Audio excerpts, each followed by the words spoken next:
This episode is brought to you by our patron supporters. Today's patron of the day is Michaela.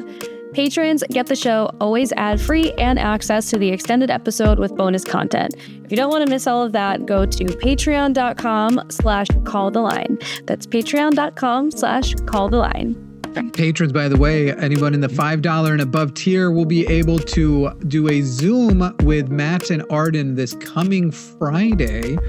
And there's another big announcement coming, actually kind of huge, that we're putting in today's bonus show. A ginormous addition coming to Patreon, extra content, extra tiers, extra events.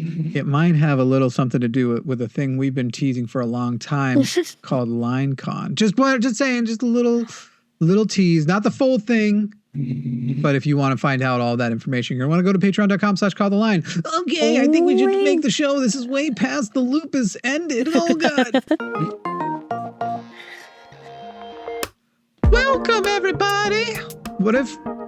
Have you ever wondered what you would do? Like how much life, I'm trying to think of how to word this. Like how much of your life occurs in such a way because all of the factors add up in such a way, and that there might be some minor thing that could change and just the way you experience life would be completely different. So what if I got hit in the throat in just the right way? And from then on, this is how I talked all the time. How much would my life change completely? I imagine a lot, because I think I would opt to never speak. I think respectfully, I couldn't listen to that for an hour. Welcome to the podcast. How are you doing? Oh, Alyssa and I, we're here. Yeah, that'd be tough. Horrible. I wouldn't want to hang out with myself, which already is an issue on nights I get particularly gassy. Oh, no. Yeah, there are times where I'm like, God, I am my own worst roommate. It happens. It happens to the best of us. Yeah, it happens to me a lot. Speaking of, today's episode is brought to you by HEB High Harvest gluten-free rice thins. They are rice crackers. Rice crackers. They're not good. They're rice crackers. That is not an actual real sponsorship. This is what I am snacking on. And they're not good.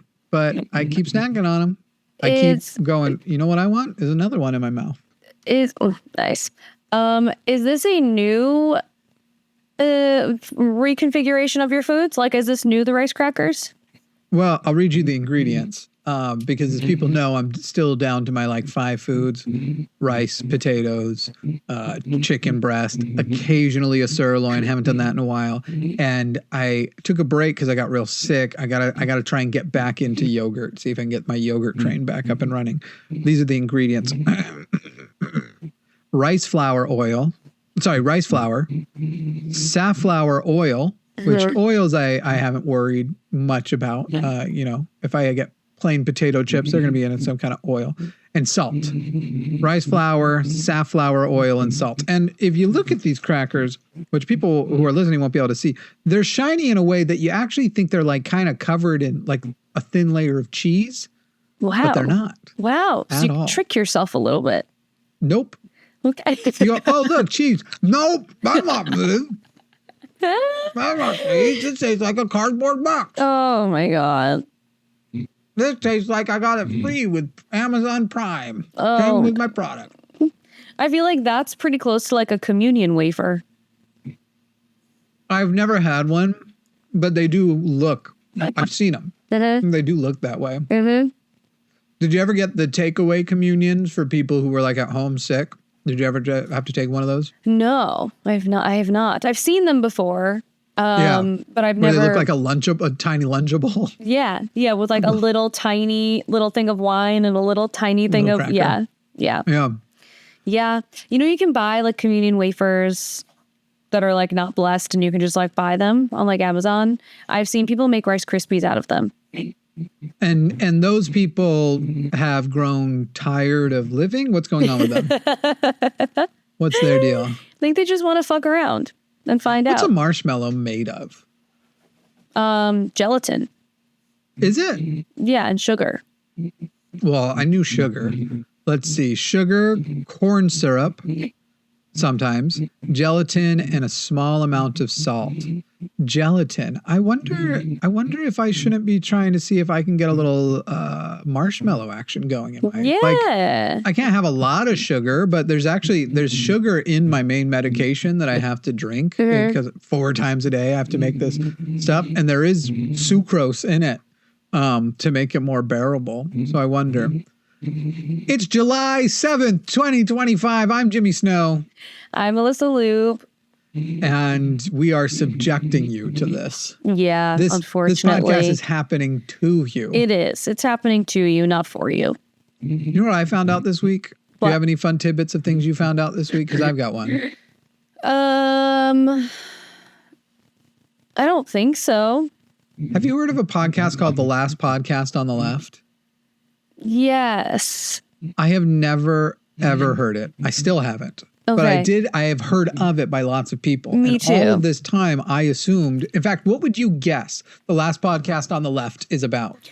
Well, I'm assuming like political left. It's not. Oh.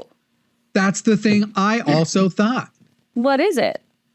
Okay, so I don't know if they do other stuff, but I brought up a thing and my girlfriend was like, oh, that's the kind of content The Last Podcast on the Left does. And I was like, what? And it was kind of like a true crime thing. Mm-hmm. There's a news story we're going to talk a little bit about here in a bit that I was like, I kind of want to make like a proper voiced over. Is that called a video essay where it's like a true crime, like, and then so and so, I'm going to do it in that voice. And then he was hiding all the bodies, sir. I found that much funnier than anybody else listening will. And people are going to be like, this fucking nerd. Well, do you consume true crime at all? Like, are you a true crime girly? No, not really. Because ethically you think it's weird or because you just are not into it? No, I'm not. Okay, so I don't think on the surface it's weird. I actually do think most people who get into it take it to a weird level. I don't think it's healthy how much women consume it. I don't think you caught that. But what I consume? Just did, how much women consume? I went women consume true crime. I think there is some, it's not just women. That was a joke. Gay guys too. But there seems to be an overconsumption of true crime. And then also when you start like, when you give a permission to somebody who like really trusts you to like really let their freak flag fly, not just sexually, but talking about, and they start talking about all of the ways they've thought about either being murdered or murdering others or whatever. It's wild. It's just strange. Anyway. Yeah, it unlocks a weird part of your brain for sure. The Last Podcast on the Left, the description on Google is that it's a comedy podcast covering all the horrors our world has to offer, both imagined and real, from demons and slashers to cults and serial killers. And I know she said they did like a 4-part series on the Mormon Church. So that's what they are. And it's a reference to a horror movie called The Last House on the Left. Yeah, that's what I was thinking of. Okay. Fully up until this moment, I thought The Last Podcast on the Left meant like leftist podcasts don't do very well. And so this is like the one that has survived. And it apparently has nothing to do with that. So that's really funny. Week. Well, now I want to listen to some of it. I like that they're doing things that are like it's creepy, like Mormonism. Like that's kind of cool. It's like it seems broad. Do you want to know when should I introduce the creepy story that I thought I might enjoy doing a video on? That's like taking my own story narrative. It's your own story? Oh, you're doing your own. Okay. What? Like, what's it's the a story? real thing that happened. But I was thinking about actually like reading it, reading one out. I'll give you the title from the AP, but there's a lot more details. Funeral home owner who stashed nearly 190 decaying bodies sentenced to 20 years in prison. What? Yeah. Where did he store them? Yeah. So do we want that on the top? Do we want that at the end? Give people a reason to keep listening? I think that's a reason to give people a reason to keep listening and get past all of the weirdly worse news, because all of his victims were like families who are going to be sad about it, and that's sad. But otherwise, the victims are all dead, so they aren't. real. Yeah. Like, we're going to be talking about the I'm not saying that makes it okay. I'm saying otherwise we're going to be discussing the atrocities happening to living people today.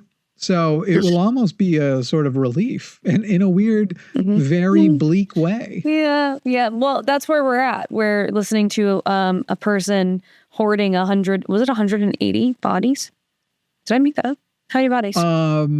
It was 190, I thought. Let me double check. 190 so decaying bodies. Fucking people. Yeah. That's so many people. But yeah, we're at a place where that is honestly kind of uplifting compared to what's going on right now. Yeah. Let me check one thing before we go. I want to ask, how long was the earliest stashed body in the bunch? Because I think it was between 2019. Why was he doing this? Oh, we'll get all the way into it. All the way into it. Yeah. Okay. So the earliest body dated back to September 15th of 2019. Can you imagine getting that call too? You're just like, hey, so remember how you thought this is part of it. Remember how you thought your loved one was cremated? They were warehoused and your ashes are fake. Oh, it's a whole deal. Well, okay. So we'll get to it. Actually, that's interesting because I think most people, unless you've had other family members cremated, you don't really know what the ashes of a person looks like. So like, I guess you could probably put like to me specifically, none of my family is cremated. So I wonder if someone gave me like ashes from like a tree and they were like, this is your relative, I'd be like, yeah, I would have no idea. Yeah, so I doubt it was tree ashes. We can get into all of that. It would probably be more likely like, I would assume livestock ashes, because technically, no, you aren't going to know the difference no matter what they give you. But depending on what they're burning, a tree isn't going to leave many ashes behind when you burn it at the crematoriums. Burn at an extremely high temperature. Yeah. Right. And so like even the stuff that is left behind is like basically just the bones, I believe, is all that actually can resist the heat enough to leave any kind of powdered residue and not just vaporize and become smoke. So, you know, why don't we pause there and let's talk about some of the horrible shit going on. And then we'll end on a softer note, 190 bodies stashed away. Yeah. That'll be something to look forward to. Yes. An uplifting end note. What news has your attention the most? We did talk about on the live show we did the other day a little bit of the big, beautiful bill, quote unquote, Trump's bill passing, how many people that's going to fuck over. Y'all can go back and watch that episode on the line if you want to. We can bring that back up. What's been on your mind the most? I mean, this whole weekend, I've just been kind of panicky. One of my dogs is coughing. Hey, girlfriend, you okay? That's a cough? Yeah, that was a cough. Oh, Bonnie. It's Bonnie. People who watch Chewed Gum know Bonnie because Bonnie loves to be a part of it all. Hi, my girl. Oh. Bonnie's got to come and join the rest of us. Now, you were setting up what you've been thinking about all weekend. Yes. Okay. So what I've been thinking about all weekend, I was with my brother who is like much more tan than me. He has like beard situation. Basically, the long and short of it is he looks Middle Eastern. So he gets asked if he's Middle Eastern all the time. And the area he lives is a sanctuary city. And so now with how drastically the ICE budget has gone up, he is legitimately worried for what that could potentially mean for him being racially profiled. So we've been talking a lot about that. And that's been like a serious conversation that we had with our parents. Like, what are we going to do if that's what happens? And then on top of that, too, it's like the work that we do on the line, like the opinions that we're very publicly sharing is pretty actively creating a target on our backs, too. And then on top of that, I do work in sex education. So like, I was like, am I going to be out of all areas of a job? Like, are we going to be like waving at each other from opposite ends of Alligator Alcatraz? I don't know. I believe we need to figure out the town in Canada that we're going to have to crowdsource our retreat to so that we can keep the line going. Dude. for the people back home. We're going to be running like pirate radio shows. Or we're all just going to get, maybe we can do you think they do YouTube from like Ecuadorian prisons? You know, I think it would be hard to get good Wi-Fi connection is the thing.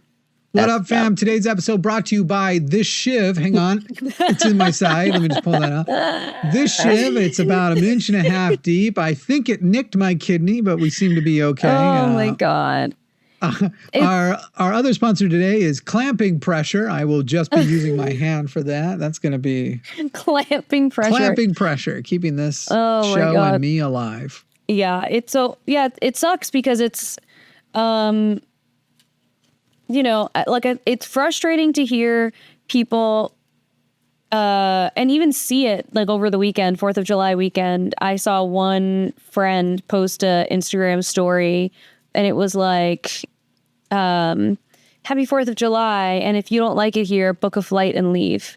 And I was like, that's the most like she's put that opinion out there. And I was like, whoa. And for that to be how she treated her weekend, and for me and my brother treating our weekend, like, will we be out of a job? Is my brother going to need to, like, what documentation can he keep on him so that he is not, which, like, at the end of the day, if they want to take someone, they're going to take someone. It doesn't actually matter what you have.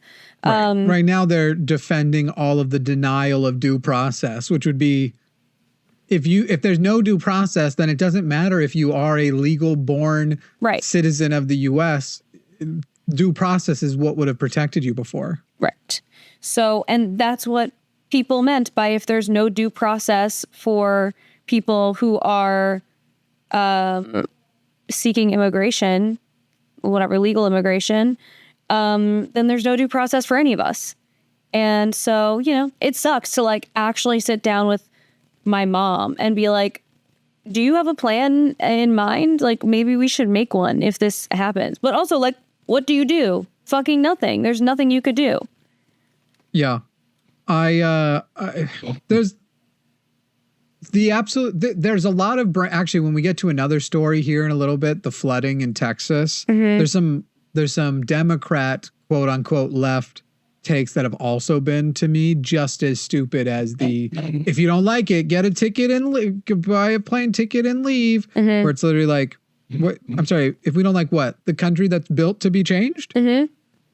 Because it seems to be in our Constitution that if we don't like it, we should change it. We should seek to change it. Oh, and we should probably overthrow anything kind of monarchy. Right. That's probably the stands to reason that that's what we should do, but here we are, and it's just I don't know. It's bad. Dumb. It's bad. Speaking of those floods, though, the flooding in Texas has been absolutely bananas. You had down in Kerrville, what was it was 20 something feet. The river, the Guadalupe River, rose more than 26 feet in under 1 hour. Like that's 26 hard. feet in an hour is in an hour. Fucking bananas. That's just hard to like wrap your brain around in terms of water. How much water had to drop from the sky? We live in a weird, like, it is funny how there are times where I'm like, okay, science, this is how it works, and this is how it works. And then I'm like, but sometimes water just be falling from the sky and it raises a river. It's the size of a fucking 2-story house. Is that what 26 feet would be? Like 2 stories plus the attic and everything? Like probably, in an hour, it can just do that. It's like when I see airplanes and I'm like, I know, I can explain to you the science behind this airplane taking off. And yet what I am observing is magic in the sky. That's a giant fucking house just now in the sky. And that's crazy. It's more than a house. Way more people fit on that thing than have you ever just sat and watched planes like take off from up close, take off and land and just be like, it's fucking incredible. Are we sure that this isn't magic? It's very like you said, no matter how many times a person could explain it to me, it's never going to feel like that's actually what's happening there. There's no fucking way. Agree. It just looks like magic every time to me. But again, I can explain it to you. I can explain how it works. I don't need the condescending comment. It's not magic. It's a very simple thing. If you've ever had a piece of paper and you pulled on it and the bottom went up, shut up. I won't call you a nerd. I'm not mean like Alyssa. I'm only leaning into the people. You're making enemies. And I You're could be making meaner. enemies in the audience. And I could be meaner. Please, do I have to pay for it? Is that a? I'll do it for you for free. Don't worry. You'll pay me. You have no idea how bad I want to do this. Okay. So first of all, was climate change part of it? Yeah, duh.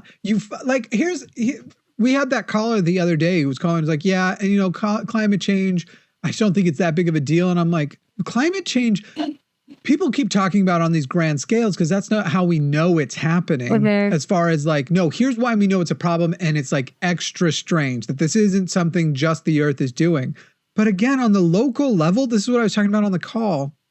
We've seen climate change in our lifetime. Yes. We've seen areas that used to have amazing weather even Denver. Mm-hmm. Denver never had like a real summer. And now it breaks 100 degrees during the summer routinely in Denver. Everybody down here in Austin talks about how like the summers used to be bearable and now they are Satan's armpit, and the amount of energy that is now getting into these systems is allowing for these bigger cells, these bigger storms, these bigger drops of water. By the way, while nowhere near that bad, a lot of you probably will have seen videos from Georgetown. If you saw videos of like what looked like a more major city with just giant floods ravaging through it, that's literally like Georgetown. I can be to Georgetown before this episode is over. That's how close Georgetown is to me. It's like one highway away. Well, highways can be very long, but I just got to get on the one and I'm there. Not to give away where I am, but it's close.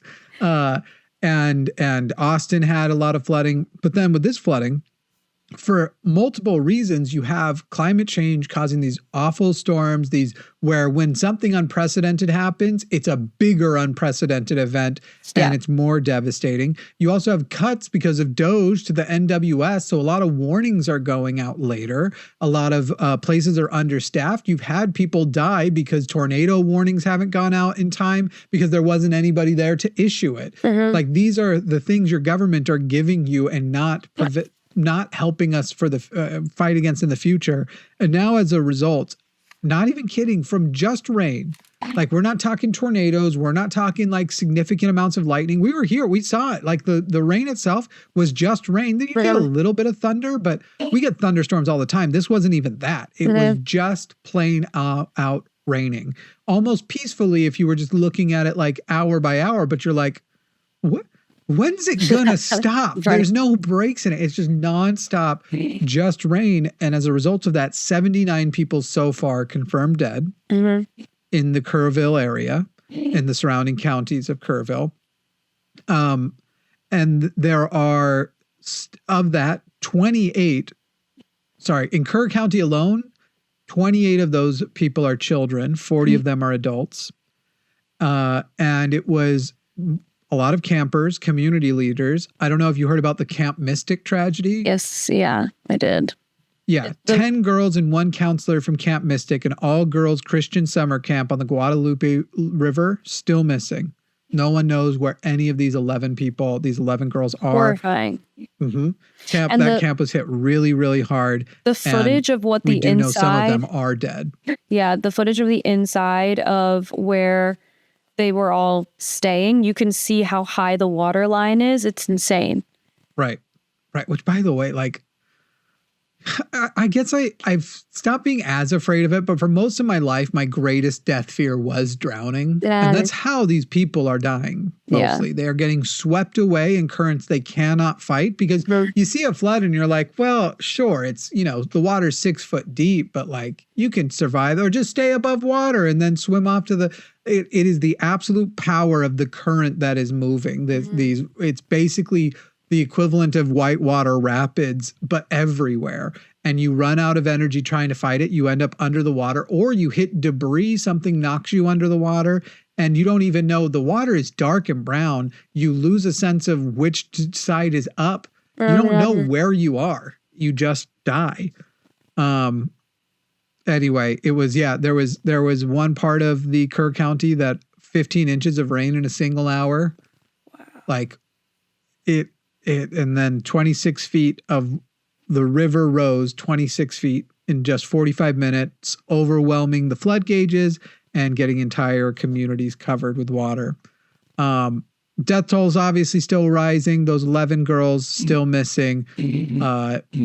500 people have been evacuated and rescued. This is a smaller area. So, and especially when you think about that, you are talking about a small area. It's something like somewhere between 5 and 10% of all the people in that area killed by this. That's a lot. That's a huge percentage. So, and as you say, most of them will have drowned. So that's, this is America. It's so great. And the emergency response has just been so wonderful. It hasn't. And by the way, speaking of the brain dead responses people are having, I've been seeing Democrats and leftists and liberals all saying things like, well, Texas, this is what you voted for. You voted in. And these are some of the most brain dead fucking positions that I just can't imagine being so. To me, it's like, why are you broadcasting that your empathy level is approaching Republican? We should be expecting you to swing to the right because, first of all, no. Most people in Texas didn't vote for Greg Abbott. If everybody voted, Greg Abbott wouldn't have won. A lot of the people who didn't vote are brown people who were afraid of voting because the right here is very good making brown people afraid to vote because of how registering and all of those kinds of things. They're worried that somebody they're related to might be in danger of being found, deported, whatever, if they do so, as well as this overall campaign to just suppress the idea that yours would ever matter. This is who runs this state and everything else. But also to like say that so cheerfully and stuff, you fucking privileged assholes in your left or Democrat communities and states where you're like, well, I live in New York or I live in California, as though that's a choice, which if it is to you, you are super privileged. A lot of people live in the places they need to live, have to live because they were born there and don't have the resources to leave. But not to mention, it takes nothing to be brave to be a leftist or to be a Democrat and live in a blue state. It takes zero bravery. It actually takes bravery to be one of the great many loud activists who get targeted in these states and actually work towards something else. So you're also describing a political movement that, while less effective at actually turning the state blue than already blue states, because is louder, in more danger, and works harder than all of you. And those are the people in that state too. So to have this fucking brain dead, unempathetic, like, well, Texas, you reap what you sow. Go fuck yourself in your fucking faces. Are you fucking kidding me? Just sitting there again, this is the height of fucking privilege. And to say like, well, this is what you voted for. Tell that to the 28 dead kids. What'd they vote for? Right? Like, fucking assholes. Yeah. It's a bad... And what is that? Sorry, go on. I was always going to say it's a bad take. You're right. It's a lack of empathy, which is the way that Republicans have been voting is they care only about themselves and maybe their immediate family, and that's pretty much it. And so when you say shit like that, well, I'm in New York and this is what you voted for, blah, blah, blah, you are literally doing the same exact thing. You are only caring about yourself and the people directly around you, which is how we actually got into this predicament. I've even had people when I moved to Texas who were like, wow, you're going to move there. And I'm like, yeah, I'm going to work on actually changing a place that is probably closer than other red states to becoming blue. It actually enters purple zone. But yes, I am going to go work hard to change it. What is all of these people's solutions? No, we should actually keep retreating further and further out of red states and never turn them again. And any state that has any kind of right-wing influence in it, we should abandon that state, and any of the people who then cannot abandon it, fuck them. Fuck you if you're a brown person and you can't leave Texas. Fuck you, who cares?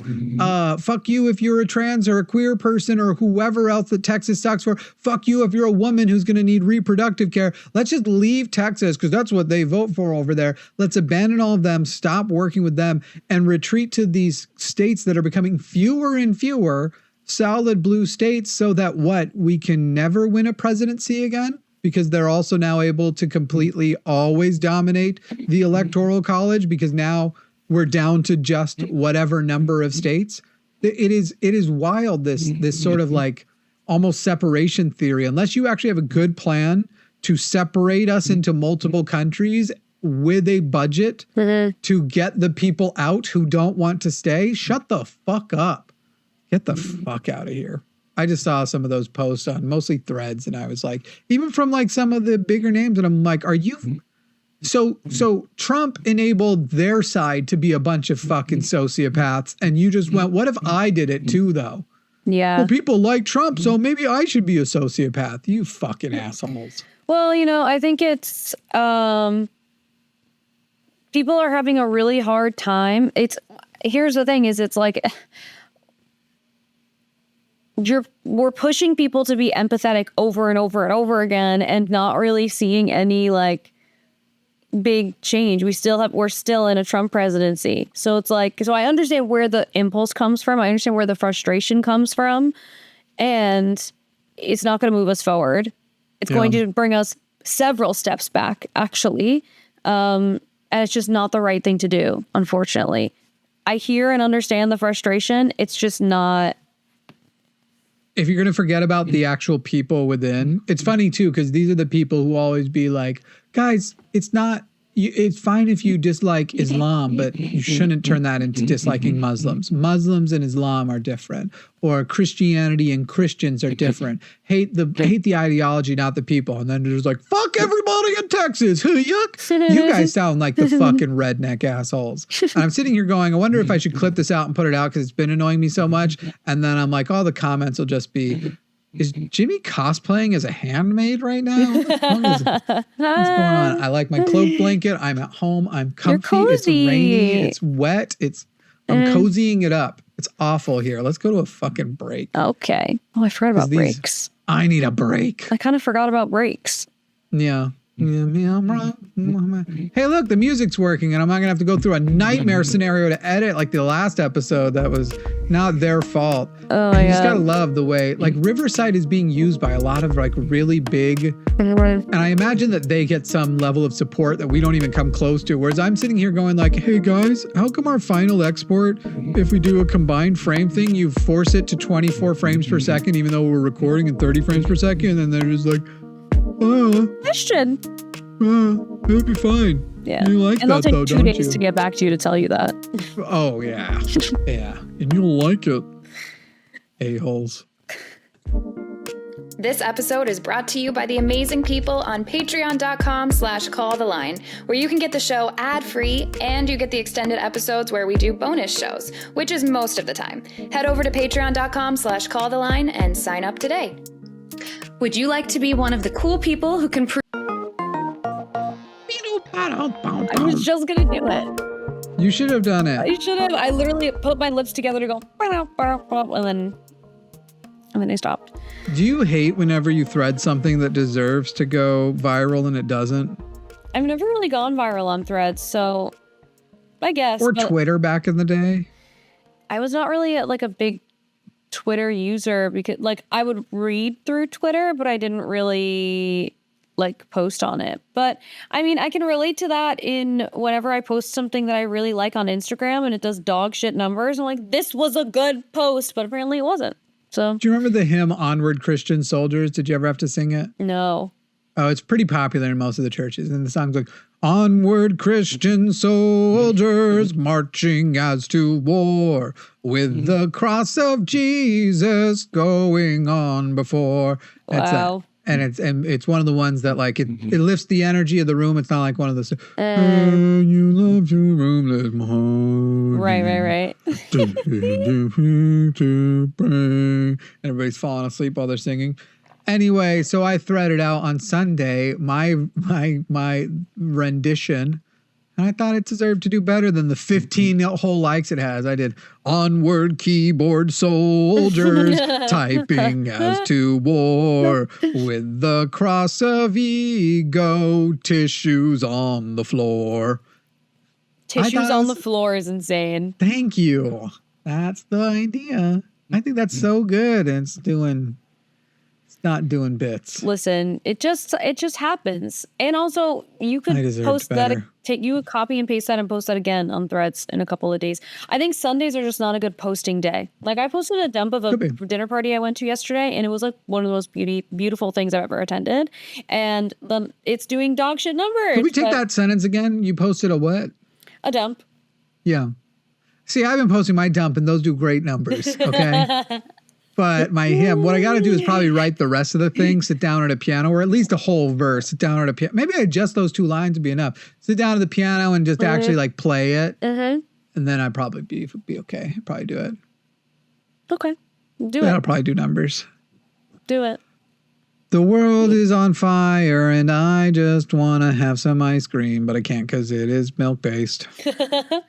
I'm trying to think of other things that have happened since... I mean, it's all just big, beautiful bill stuff, I guess. Oh, actually, hang on a second. Have you seen that Elon is trying to make a third party? Yeah, the American Party. That's where I was going to go. The American Party's on its way because he believes most people live somewhere in the middle, which is probably true how people identify. But if you actually start asking people about their values and then you start even going like, do you think it would be good to do this and this? It is funny how some of the most right-wing MAGA people suddenly accidentally become socialists. Right. Where you're like, do you think laborers should be able to live? Do you think that if you work 40 hours a week, you should be able to live? Stuff? Do you think but a lot of them don't think that. Like, most of them do, though. It's just that we hear from the ones that don't. No, we hear from the loud Facebook posters and the douchebags who are like, not if you're doing 40 hours at McDonald's. So what? If you work 40 hours at McDonald's, you should die? So, yeah, I had this conversation with a family member where they were like... But is he MAGA? No. He was a Republican and is no longer registered as a Republican because he hates what's going, like, with all this shit that's going on. But he did say, he was like, you shouldn't, if you're working a minimum wage job and you're working 40 hours a week, like, you shouldn't be able to get, like, everything. And I was like, what the fuck? And he was like, well, what is everything in his, like a nice apartment, food, shelter, yeah. And then I was like, what? And then he was like, well, because then why would they want to work for any more than that? And I was like, huh? What? Also, if a person only wants to work for the minimum standard of living, but it's still a livable, then fine. Like, what the fuck is wrong with you? What do you care? What do you care? Also, I'd love to know what he thinks should be a minimum wage job, because that's another crazy thing. It's like, what is a minimum wage job and what should be has nothing to do with like the amount of labor going in. The number of CEOs who work way less hard than anybody underneath of them, those are the fuckers that deserve minimum wage. Right. Just fucking sitting there, and I'm one of them, and just being the word that I just do nothing all day, and these people raking the money for me. Oh, please. Just getting the coins and the dollars. But not pennies. Those are going out of circulation. Yeah, Are they actually? Are they not making them anymore? I think that there's a plan I think that was Doge's big, like, we are ending the penny, or they're massively reducing it. I don't know. There's something going on with the penny. Okay. Oh. By the way, where were we? America Party. Mm-hmm. I was just thinking about how isn't the fact that the federal government is coming to the rescue of Texas right now with the flooding literally socialism? Yes. That's what I'm so annoyed with the obsession with socialism being a like worst case scenario, and like comparing it to, I don't know. I'm so over that conversation because many of the programs that are some of the best that we have in the US are are socialist systems. Hello? Did you see Donald Trump saying that if Mom Donnie doesn't cooperate with his immigration programs, he'll have him arrested as mayor? Yes, I did. I did see that. That's good. Yeah. And like, to give you a reference point, my brother looks a lot like Mom Donnie. Like, they look like they could be legitimately siblings. Is your brother Mom Donnie? Honestly, in belief system, yes. In real life, no. Wait, so the brother This is a different brother. Oh, no. The other family member wasn't a brother. That was arguing that if you work 40 hours a week, that shouldn't entitle you to being able to comfortably live. And by comfortably, we literally just mean comfortably. Yes. We're not saying you should be a billionaire, be able to go on a yacht or whatever else. Though I don't necessarily know why billionaires deserve to be on yachts more than them. But that you should be able to put money away, save money, have a home, support yourself, probably support some amount of a family, that 40 hours of labor you should not have to get a second job. And if a company cannot afford to pay you a livable wage, then that company has not been built in a way that should be entitled to having an additional employee. Yeah. Like that's just what it comes down to. And also, I will never buy, as long as I live, people cannot buy that they don't have the money to pay their employees that way, because the CEOs are taking a huge chunk of what the income is, and they do not trickle it down. They don't. They literally never have. That's never worked. I'm so tired of hearing that conversation. So I don't want to hear the line of bullshit that there's no money. The ironic thing is, what are you talking about?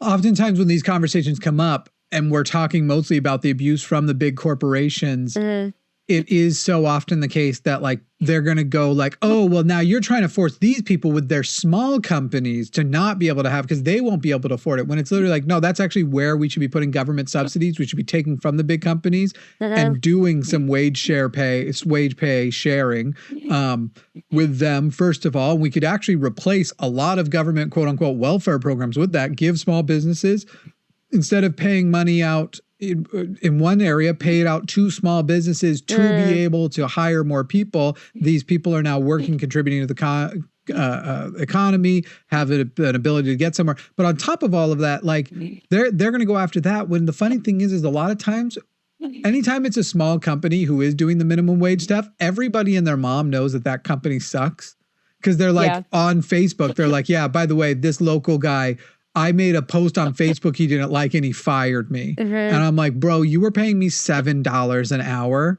Eat my ass. And like acting as, and what's funny is a lot of them, those are the people who it's like, they'll be paying you $7 an hour, or whatever the local amount, $7.25 an hour. And then act like they're doing you a favor by employing them, and that like you're not doing enough to earn that $7.25 an hour, which frankly, if you just made me come and hang out in an area for 8 hours a day, I would, with no other responsibilities, $7.25 an hour would not be enough to get me to just go and be in a general area for a day. Like, you're not allowed to leave this area except for two 15s and 1 30-minute break. You got to eat on the 1:30. You don't have any responsibilities, but you have to stay in this store for 8 hours. $7.25 an hour would not be enough I would blow out my own hair. That's a great point. That's so true, because I feel exactly the same. Yeah. Like, and yet, especially if you have a commute to go to that place, I still wouldn't take that job. And I made, I'm not even joking, my first legal job, because I was having illegal jobs before. I was at 15. I started 14. I think I was 14. I started working at a pretzel place in the mall, $5.15 an hour, because that was the federal minimum wage.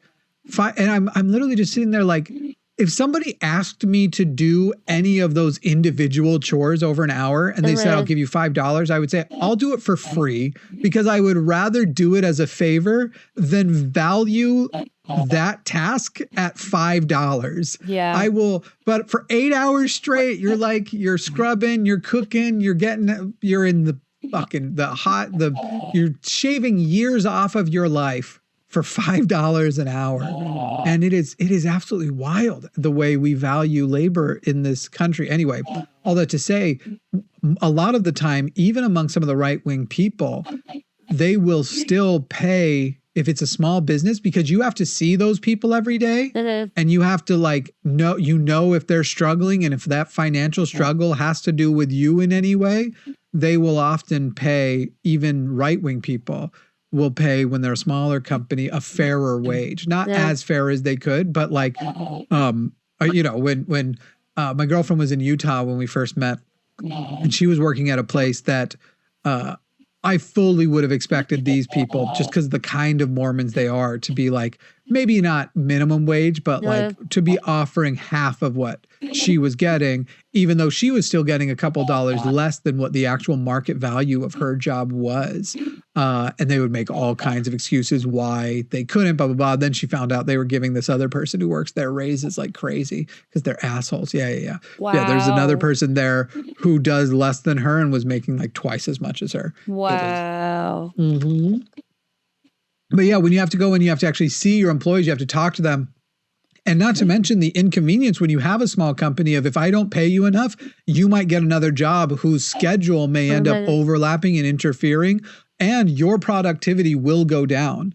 So if I can pay you enough, or I can pay you not enough, but your productivity is going to go down by 50% because you are so warped from the fact that you are working two jobs that I'm actually either going to have to pay somebody else that money I'm not paying you to cover that other 50%, or I need to pay you enough, or I'll have to fill it in myself, which a lot of times when you're running a company, the first thing you start doing when you go from you start hiring your first employees, you look at all the things that are taking time away from you and you start going, how much is it worth to not have to do that so I can do something else? And it's funny how if you are a giant corporation, you lose total perspective of that completely. And you don't think of this as the CEO, as you have somebody who, let's just say, just the people who are cleaning your office or the offices around you. And you think, okay, what if they went away and you had to do it? How much would you pay to not have to do it anymore? To take that off of you, where you would go, this is a good value and I get that time back. And they don't get anywhere close to those numbers. No. Nowhere near it. They're like, oh yeah, I would actually pay somebody $100,000 a year to keep this, if they're a rich CEO, to keep this floor clean. But I'm not going to have to because of this shitty capitalist system. I'm going to go offer someone $22,000 a year, and then I'm going to treat them like they're a nuisance if they so much as forget to empty one paper basket. If they miss a thing, if I feel like the bathroom doesn't smell right, I'm going to treat them like they are failing to live up to their end of this charitable thing I'm doing, which is basically not even giving them enough money to fill their bellies. Right? Like the number of people, we don't poll everything. I wish we would. And one of the things that I wish we would, when we're polling about how people are doing, is I want to know, one, how many people have a strict number in mind when they do their, whether it's weekly, bi-weekly or whatever, their grocery shopping trip for that period of time. And two, on a scale of 1 to 10, how stressful is it as that number gets closer? How often are they basically like, how often do they, with that budget in mind, still have to go, okay, I was planning to get all of these things, but now I've got to put back the pasta and the whatever and get these things instead because they're cheaper. I'd like to know how often people are like, because we're not talking about extravagance. These people aren't like, I was going to get the Wagyu steaks, but now I got to get a measly USDA sirloin. These are people who are sacrificing like just the basic comforts for like, okay, I'm going to get this food that's tolerable, but kind of gross, but it's cheap. Right. Or they're not able to get something that's balanced. Like, it's not a matter of like Wagyu or sirloin. It's like, can I afford to get any meat at all? Can I afford can I afford produce, or am I just doing like pantry shopping? And that's sort of the deal right now.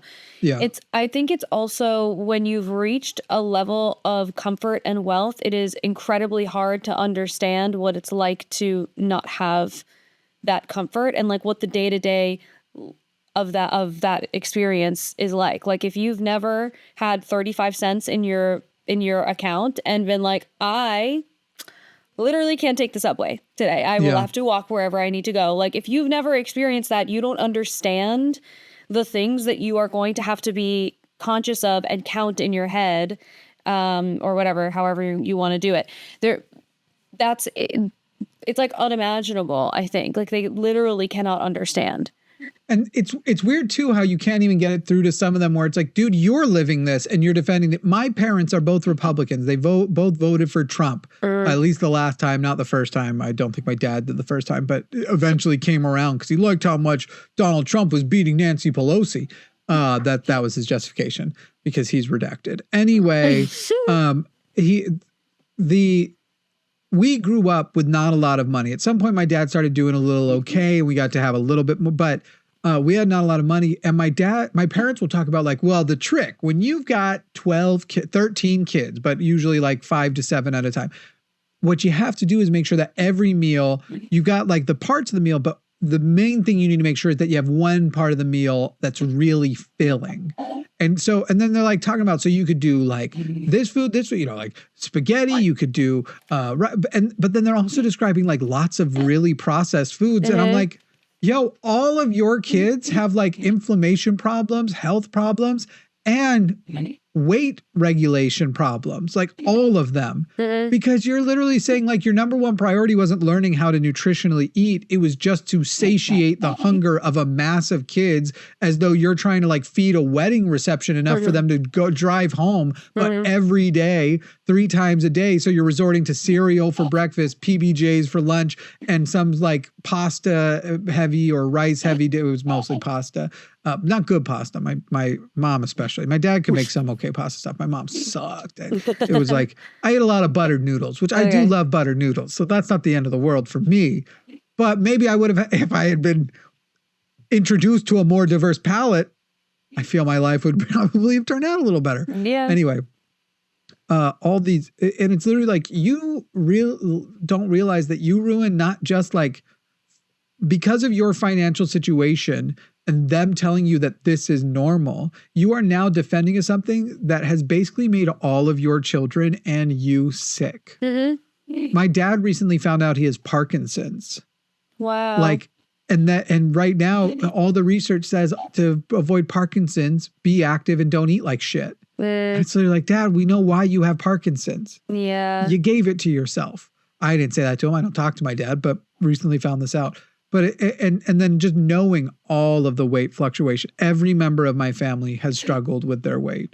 Some of them have gotten it under wraps, like have a little bit better, control stuff. But most of us, no. Most of it, it's like my getting thin has nothing to do with intention. That happened to be a side effect of my illness, basically. And it looks so good. Anyway, it's amazing how Republicans can be tricked into not just not voting for their self-interest. Like, here's the programs you would have gotten, but now aren't. But it's literally like, here are the things that are killing you. Yeah. And we could stop it. Nope. I'm going to brag about how I figured out how to feed 13 kids on a shoestring budget. Right. It's like, it's also, there's a weird mentality among Republicans where if life doesn't involve struggle, then like you're not doing something right. You're not pushing hard enough. Like your life has to have some element of struggle in it. And I just don't believe that's true. Like that's not right. I don't believe life is possible to have with, I think life, everybody's going to have struggle. Right. Yeah, so you'll always have struggle. That they think that there's specific ones that they know of. And it's the ones like anything that they perceive themselves as having gotten over. They think everyone should be able to do it and they should get credit for doing it. Yeah. But they also feel like I think that like mental conversation is where it comes from when they are saying things like, well, why would somebody who's working 40 hours a week at a place like McDonald's, like, why should they be able to get a roof over their head? They're like, where's the struggle in that? And then why should those people also get government assistance? Like, where's the struggle in that? It's like, that's actually not the point of human living, is to struggle along the way, every single step of it. It's like, that's not the purpose here. It's like, it's all along that lines of the pull yourself by your bootstraps bullshit. It's the same conversation. Why do you think it's always McDonald's too? I was saying it, I was like, it's always McDonald's. Like, it's literally harder than data entry. Yeah. Most of the people complaining about it, unless you are in an actual like labor job, building houses and stuff, McDonald's is probably harder than your job anyway. Right. Truly. Idiots. Yeah. So, and then they make it feel like it's something that's personal. There's something personally wrong with you, and you should be ashamed that you can't figure out how to climb a corporate ladder or to put yourself through school or, whatever. And that's just not the system was not set up for everyone to succeed. And then when you end up falling into the system that was literally set up to make sure that you struggle so much and still never reach the goal that you want to reach. And then they're going to point a finger at you and say, well, you didn't go to school. You didn't save enough money. You didn't what are you talking about? Yeah. And at this point, I'm like, try and convince me that I should save a lot of money. Try and convince me that I'm going to be alive long enough and that I just shouldn't. Like at this point, I whenever people want to talk about like millennial spending habits, and it's not as bad as they ever project, but I'm literally like, have you guys seen the world you've created? Why should we have any faith the dollar will survive to our retirement? Right. Spend it while you have it. Right. Yeah. And by the way, if we actually stop spending it, this terrible economy that you have built based on pure rabid consumerism fails. So you guys also set it up where if we stop, everyone gets, but you guys will be dead soon. So you won't have to see it. We'll just get fucked. Like you guys are fucking the world and then piecing out of it. You're a bunch of assholes for it. Also, speaking of the it has to be their struggles and all of that justification. It just reminds me of how this same dad of mine, basically when we grew up and we all had issues with depression, he would start talking about we need to get over it because he got over it in his 20s. And he would talk about on my mission, I did, and he's talking about things that were happening in his 20s. Like, we're teenagers. You're telling us to get over it now, and you couldn't get over it till as an adult. And then came to find out a couple of years ago, he's apparently been dealing with horrible depression also for the last 20 years. He basically, he told me one day on a phone call that the last time he was happy was right before his dad died. That was in 1998. We'll be right back. Would you like to be one of the cool people who can prove they were supporting this podcast right from the beginning? Well, you can. Head over to linemerch.com. That's linemerch.com and pick up some Founders merch for The Line as a podcast that will only be available for a short time and features the rough draft drawn logo that soon will be updated to look less like it was drawn by a 3-year-old. That's linemerch.com. Fucking hell. Fucking hell, indeed. It's all. Could you imagine garbage. being like the last time I was happy, and putting a date that is decades before, and then in the same breath being like, I got over my depression. So he didn't say. Well, not in the same. It's a lack of awareness, basically. That it's like he got over a type of angsty depression, maybe whatever he considers teenage depression or something that he thinks is invalid. And so now it's valid depression. Technically, he didn't word it that way. It wasn't the last time I was happy. It was him and I were talking about some health stuff a couple years back and some things I was facing. And he was saying he was kind of asking so if you had to do such and such, would you do it? And it was there was a potential of very significant, severe interventionist procedures I was going to have to go through. And one of them I said no on. And he was like, really? And I was like, look, dude, I don't enjoy living so much that I would do much to continue. And it's sort of like a dark thing to say, but I was going through a lot of stuff, health and everything. But basically that was the idea.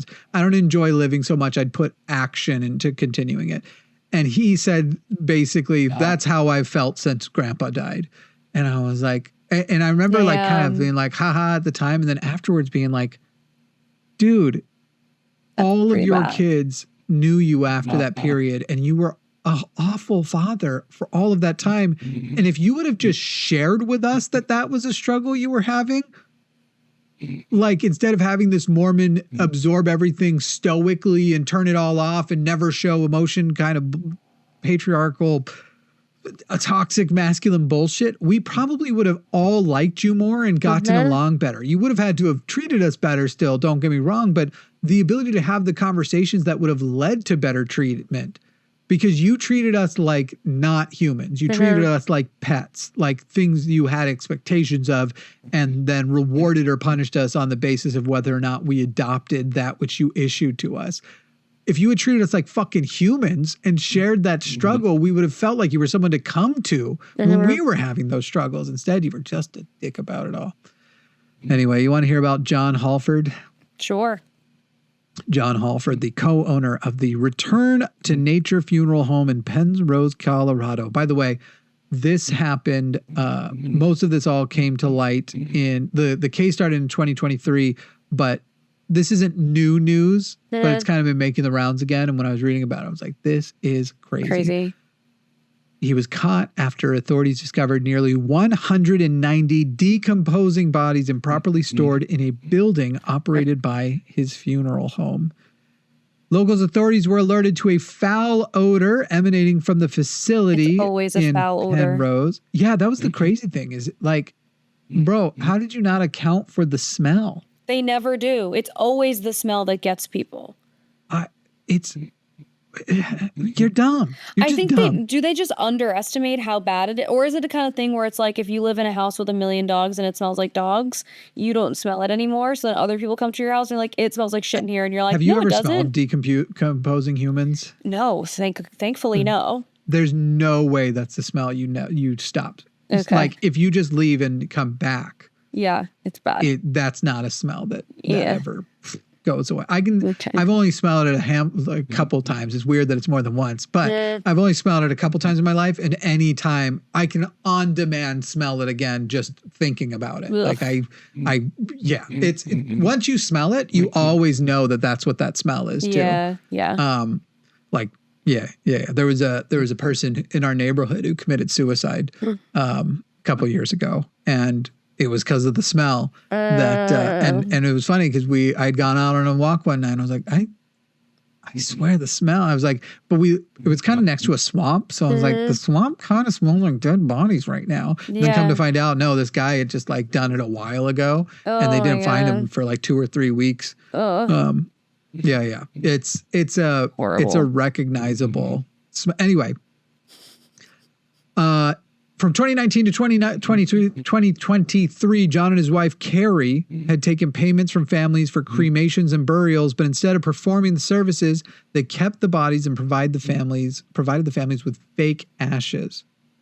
Wow. Some families only learned the truth after the discovery, realizing that the ashes they had received could not have belonged to their loved ones. Also, Halfords had fraudulently obtained $900,000 in pandemic relief funds. And used both client payments and government aid for personal expenses, including luxury vehicles, expensive goods, and cosmetic procedures. Text messages presented in court show that John Halford had been worried about getting caught as early as 2020, and yet didn't until 2023. That's crazy. Discussing ways to dispose of the bodies and expressing concerns about going to prison, which, by the way, the amount of...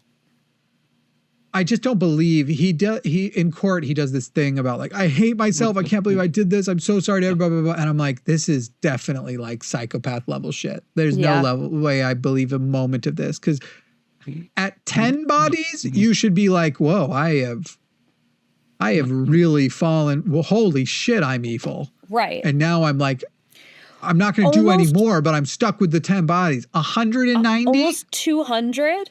Stacked. Could you on top of each other? You know how it's like, if you felt so bad about something, you wouldn't even do it a single another time. Imagine doing that same thing 200 times and being like, ugh, again, so weird. Can't believe it. Can't believe I did that. They fled Colorado. Okay. They were caught, extradited, brought back. Abuse of a corpse, theft, money laundering, and forgery, all a part of their the crimes. Yep, and I don't know how many other details we should share because it gets pretty grody. Oh my god! I can't even imagine. Just like why? But what was the purpose? What was the reason? I assume that. Actually performing the burials and the cremations, I assume they were expensive. That it's to save the money on not actually doing the service. But I'll double check. Let me look at my notes here. It's so short-sighted. And then what are you going to do? Just keep all of these decomposing bodies. 190. Do you want to know the crazy thing? What? How long would you guess that he got in prison? And by the way, I'm usually the one who goes, prison's kind of fucking crazy as a punishment for a lot of the things we use it for. And the length of a sentence for, it's so crazy the way someone's like, oh, so-and-so did such and such. Let's say they punched a guy and he got 5 years in prison. It's like, that's crazy. That's crazy. Most people have had enough punishment for a weekend in prison to like know they don't want to do it again. Like, let alone 5 years for something like we way overuse prison. But for this one, I was like, no, you are showing such psychopathic tendencies. You need to be removed from society and never allowed to come back. How long did they get?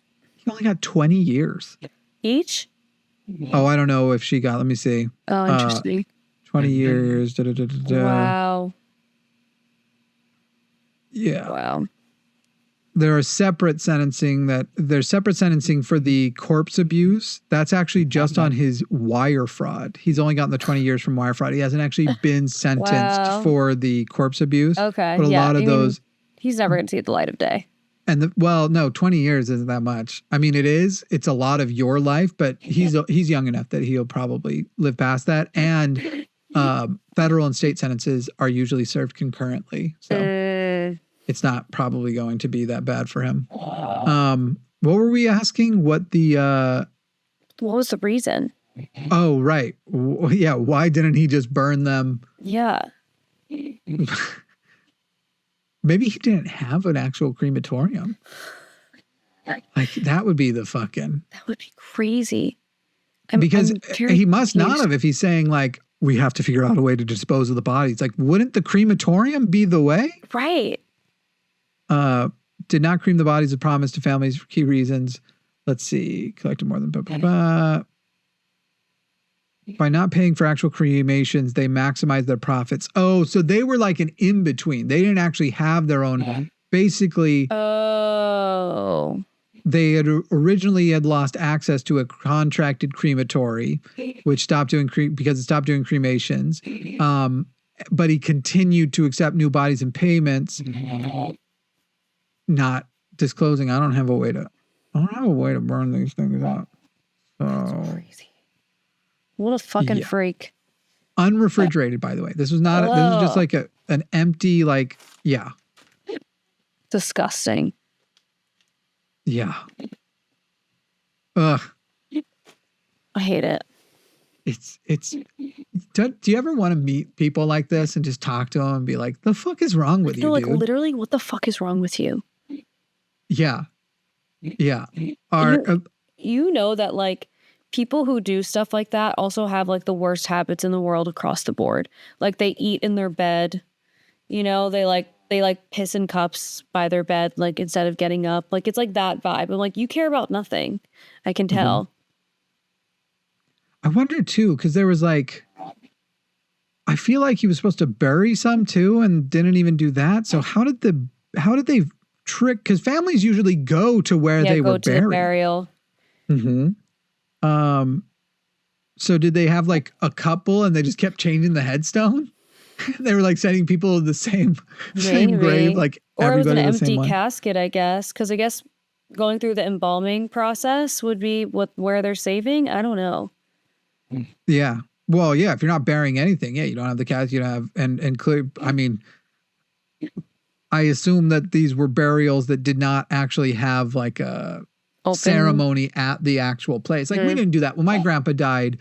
He died. We had a funeral that his body, there was no wake or anything. And then we went to, after he had been buried, we went to his, there wasn't like a watch them. That's, I think, a specific religion ceremony to have an open casket and then to watch it go into the ground, that kind of shit. We do that. Catholics do that? Yeah.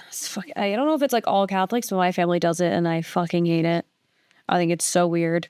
Oh, by the way, investigators had to put on special clothing because there was several inches of body fluid on the floor. Flies and maggots everywhere. The stench was so overwhelming that neighbors had complained for weeks before authorities intervened. The EPA later declared the building a permanent biohazard scheduled for demolition. Wow. Let's see. Cement dust or other inauthentic materials instead of their loved ones' ashes were used. By the way, yeah, it kind of does. Human ashes do kind of look like cement dust. I wouldn't know the difference. Not without tasting. It's a joke. That was a joke. Ugh. That was a joke. Gross. Some people who did do burials actually received the wrong body. Yep. Let's see. Fuck. One family had a glass globe containing what they believe was their daughter's ashes for 4 years, only to learn it was cement dust after the FBI was called. Horrible. That's horrible. John Halford's text revealed a chilling lack of empathy. In one, after handling bodies, he wrote, "I want to take a shower as soon as I get back because I was making the transfer. I got people juice on me. Want the double cheeseburger lettuce wrap with everything minus tomatoes, please." Basically, he was telling his wife what diner order to make while describing he's covered in people juice. That's disgusting. Mm-hmm. They debated how to dispose. They suggested digging a giant hole, burning them in a pit, using lye, or building a new machine. And he apparently in a text said, "Or I go to prison," which is probably going to happen. 130 grand from the families, but 900,000 from COVID relief. That's bananas. That's bananas. Spent money on luxury cars, vacations, like the absolute hubris. Mm-hmm. Just at a certain point, you go, maybe we don't ask for 900 grand. Maybe we only do a matching amount that we're usually making. Right. Like, or 900. Go to a country that doesn't extradite. Like, if you're going to go all out, get your 900 and move there. Like, right. Go to where doesn't. Does Rome? I don't know where it does and doesn't, but Russia would take you. Russia will take anybody. That's fucking crazy. What a sick fuck. And then, text as the bodies accumulated, Halford's text grew more desperate, focused solely on keeping us out of jail, but later in court admitting, "I still hate myself for what I've done." Man, no, you don't. I think you hate yourself for getting caught. And I do think there's probably some level of somebody has finally gotten through to you. Like, do you recognize how disgusting what you did was? Mm-hmm. And hearing it articulated probably did it. It's kind of like you are a wife beater, but somebody finally explained to you what that means. Yeah. And some people that does click and you're like, oh God, but then they go and beat a wife again. You know what I mean? When they're in that, you have a brain state that fucking sucks. I'm sure all the luxury vacations helped. Mm-hmm. They were caught in Oklahoma. I feel like they always are caught in like a weird random state. It's usually some southern state that they're like, we're going to go hide out in the woods. The FBI won't find us there. And they're like, "Bitch, we got FBI agents that are alligators." Yeah, right. So I've heard. And now they're moving them to the alligator Alcatraz. We'll talk about that more, I'm sure, in the future. Though, did I hear correctly that it got flooded? What, alligator Alcatraz? Let me look that up. That might have been something I just saw on Reddit and didn't actually look up. But apparently it's people are also questioning how could anything that got built in 5 days and like only a few days notice before that have cost $400 million? Like, how is that possible? That start to finish that could possibly be the cost of it. Anyway. It doesn't look like a $400 million facility. It looks like shit. It does. It does. But they can spend $400 million to erect that to contain thousands. But remember, homeless people, we have no solutions for them. Right. We have no solutions. Yep. Okay. Apparently the facility experienced flooding almost immediately after opening. Shortly after Trump visited, a heavy rainstorm caused water to seep into the tents and on the floors, including around electrical wiring. 1.5 inches in under 2 hours, led to standing water inside the structures. Yep. So basically they built a $400 million piece of shit. So this is America. Everything's going great. Stay tuned for the bonus show. Go over to patreon.com/calltheline if you want to be at the bonus show, where I'm going to be you'll get Alyssa's reaction to a huge announcement to a new thing we are adding to the line. It's going to be very exciting, and it's going to give people 3 new events each month that are going to be big deals that are, we'll say, line con adjacent, line con related. We've been talking about doing a line con one day. What if I told you we're going to be doing lots of them in a way? I'm excited to hear what this is. It's going to be the shiznit. She doesn't know. It's going to be live react. Patreon.com/calltheline. That's the show. Sorry, assholes. No, you guys are great. Sorry, dummies. You're the one who decided to listen. Goodbye. Bye.